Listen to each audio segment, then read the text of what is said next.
Chapter 7, Interpretation of Prescription Medication Orders and Stock Labels. Prescriptions are medications ordered by prescribers in outpatient settings, and medication orders are medications ordered by prescribers in inpatient settings. Whatever the setting, it is important for the pharmacy technician to be able to read and interpret these orders accurately. This is why it is very important to learn the abbreviations from Chapter 1. So, knowing your SIG codes and your abbreviations is something that you are going to need to know forever. So, you should start learning them as soon as possible. Every order must be put in writing as soon as possible, and the pharmacist must transcribe any verbal orders. Also, a pharmacist is required to handle any clarification of orders with the prescriber. The ability to interpret a medication order or prescription is an essential skill for professionals who work with medications. The pharmacist is ultimately responsible for dispensing the medication as ordered. In the field of medicine,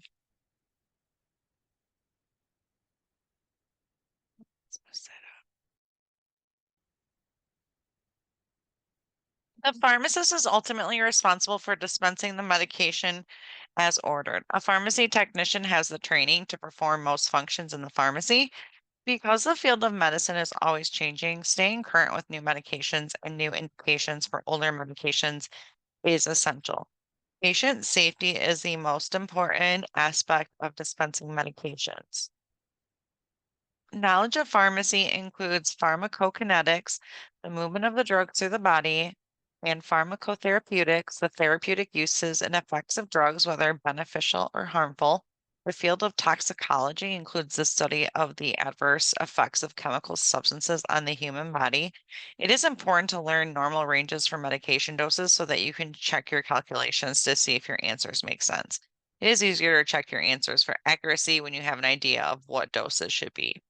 The differences between therapeutic, desired, and toxic, harmful levels of medications must be considered, as well as possible drug-drug interactions, drug-food interactions, and drug-disease state interactions.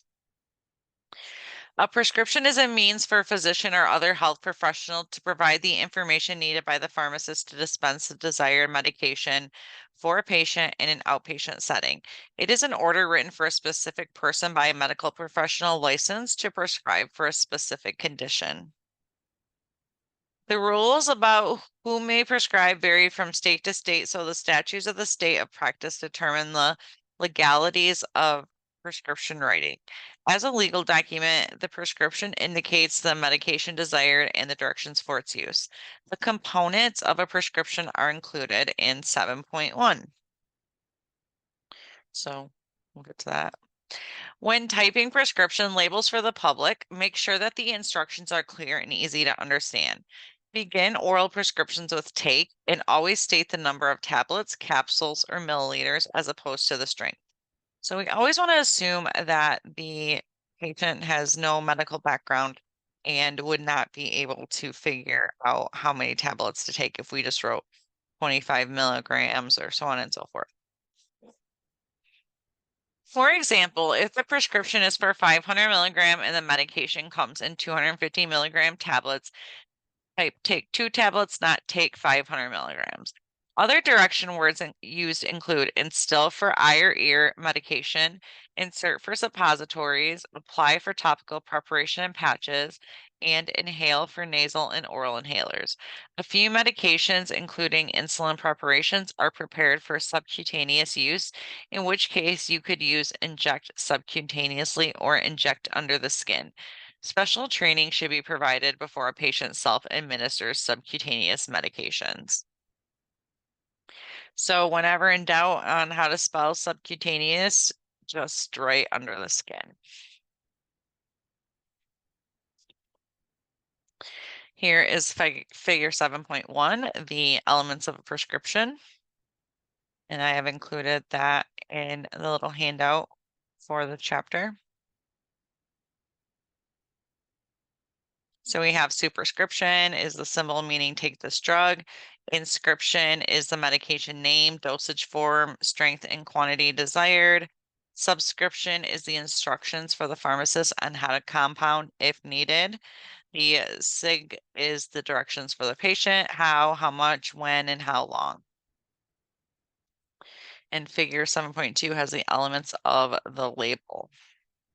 So the Institute for Safe Medication Practices, ISMP, recommends the use of numeric rather than alphabetical characters on prescription labels. Therefore, in this text, use numbers such as 1, 2, and 3 on prescription labels as opposed to 1, 2, and 3.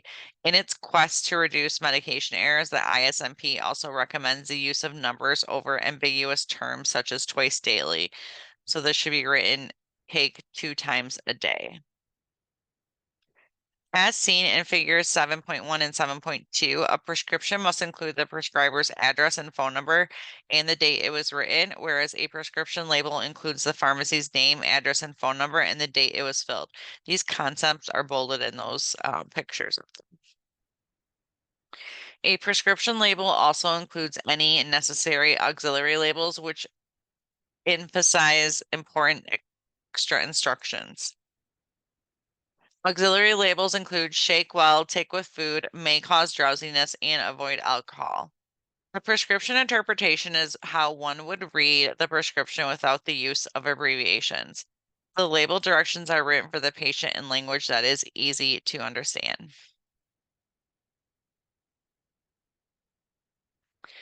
All right, so example 7.1, we have the prescription here for Zoloft, 50 milligrams, number 30, SIG.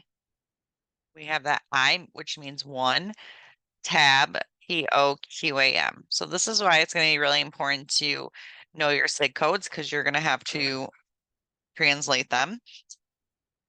So when it asks for prescription interpretation, you're just stating the prescription. So Zoloft 50 milligrams, 30 tablets, 1 tablet by mouth every morning. And then for the label directions, we would put take, because we always want to tell them what to do. And then how much, 1 tablet by mouth.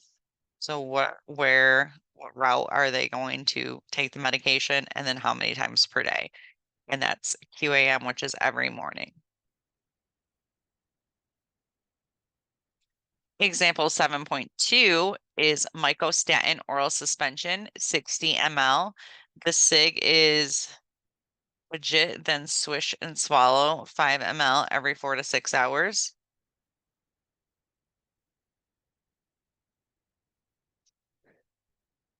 So the interpretation is mycostatin oral suspension, 60 ml, agitate, then swish and swallow 5 ml every 4 to 6 hours. And the label directions would say, so we would want to say shake well with these. So shake well, then swish and swallow 5 ml every 4 to 6 hours. The prescription should be dispensed with a measuring device appropriate for 5 ml.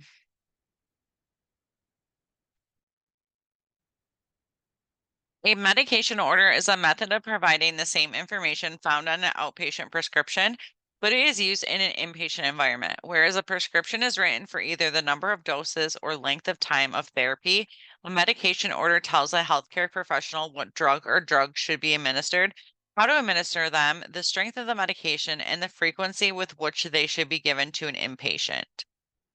The medication order contains the date, patient name, medication name, dose, route of administration, time and frequency of administration, and the signature of the prescribing professional. Although only recommended in emergency situations, medication orders may be verbally communicated. For legal purposes, each order should be transcribed into writing by the healthcare professional receiving the order and then countersigned by the licensed healthcare professional ordering the medication. So here's an example of some physician orders.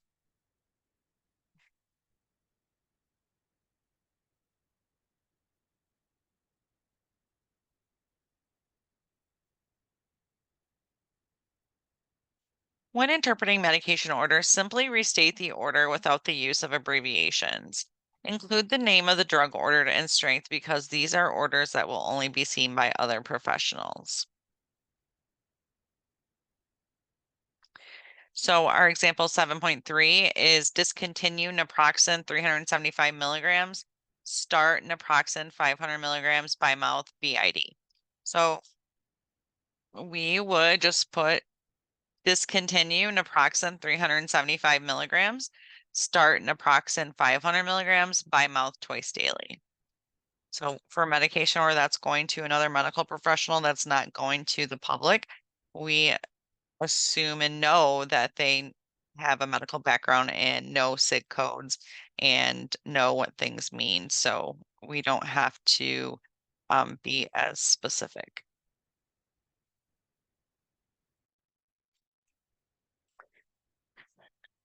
Labels on stock medication bottles identify the drug within the container. They also indicate the important information needed to dispense the drug as follows. The generic name, the official name that is assigned to a medication after approval by the FDA, is found in the U.S. Pharmacopoeia National Formulary, the USPNF. Trade and brand name, the name assigned by the manufacturer. The National Drug Code, the NDC number, a 10-digit 3-segment number that identifies the manufacturer, the labeler, product, and the size of the container in which the medication is packaged.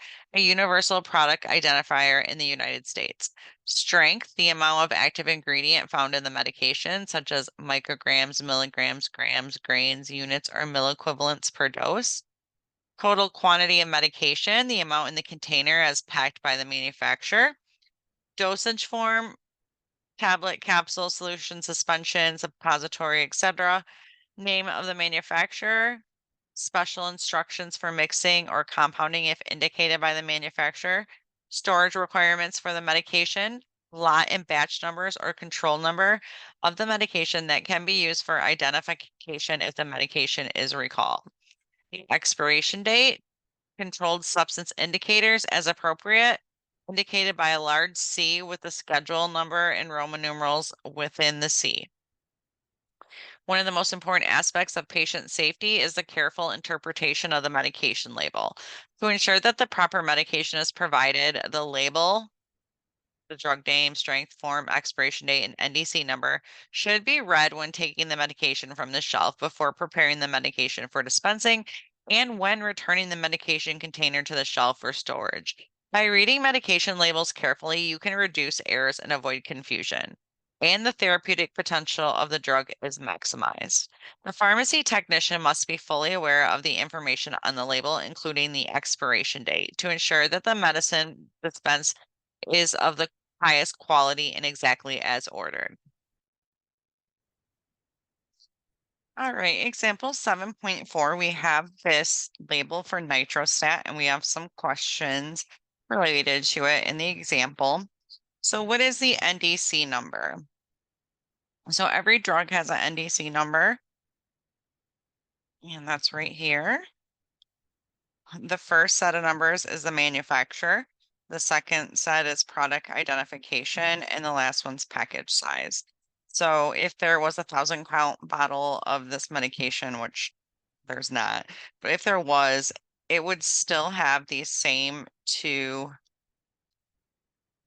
These numbers would stay the same, and this would just change here. How many tablets are in the full container? We have 100. What is the strength? So 0.4 milligrams per tablet. Who manufactures this medication? And that's Pfizer Pharmaceuticals. You can see manufactured by. They ask where, and there's the Vega Baja, Puerto Rico. The trade name of this medication is Nitrostat. The generic is nitroglycerin in the parentheses. What are the warnings that must accompany a prescription for Nitrostat? And it's right here. Close tightly immediately after each use to prevent loss of potency.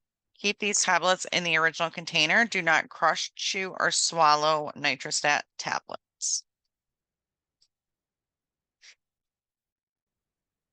It is absolutely necessary to interpret medication orders and prescriptions correctly.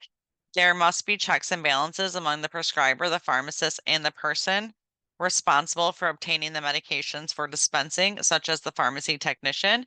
as well as the person administering the medication. Any break in this checking process could result in the patient getting the wrong medication or strength, which could have dire consequences.